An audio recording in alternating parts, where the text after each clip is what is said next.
வணக்கம். வில்லம்பு செய்திகள். பக்ரீத் பண்டிகையொட்டி திருவள்ளூர் டோல்கேட் அருகே அமைந்துள்ள ஈத்கா மைதானத்தில் சிறப்பு தொழுகை.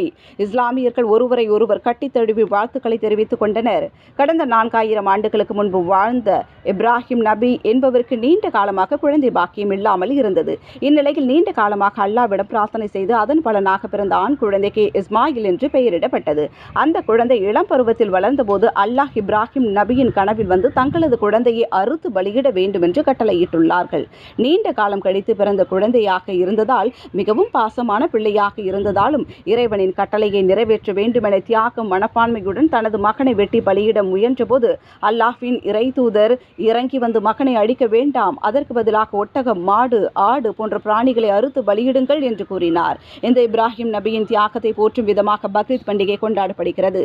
இந்த பண்டிகையின் போது குர்பானி என்ற சடங்கு மூலம் ஆடு அல்லது மாடு ஆகியவற்றை அறுத்து 3 பங்காக பிரித்து ஒரு பங்கு தனது அண்டை வீட்டார்களுக்கும், மற்றொரு பங்கு ஏழை எளிய மக்களுக்கும், மற்றொரு பங்கு சொந்த பந்தங்களுக்கும் என முறையாக பிரித்து கொடுக்க வேண்டும் என்பது இறைவனின் கட்டளையாகும். இதன் மூலம் ஏழைகள் முதல் அண்டை வீட்டார்கள் வரை அனைவரும் ஒரே சமம் எனவும், இது போன்ற பண்டிகை தினங்களில் அனைவரும் பசி பட்டினி இல்லாமல் மகிழ்ச்சியாக இருக்க வேண்டும் என்றும் இந்த பண்டிகை மூலம் நமக்கு உணர்த்துகிறது.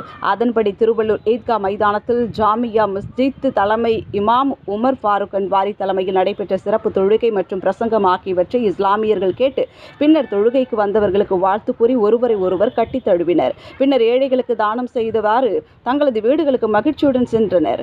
இந்த பக்ரீத் பண்டிகை சிறப்பு தொழுகையை முன்னிட்டு அப்பகுதியில் பலத்த போலீஸ் பாதுகாப்பு போடப்பட்டிருந்தது.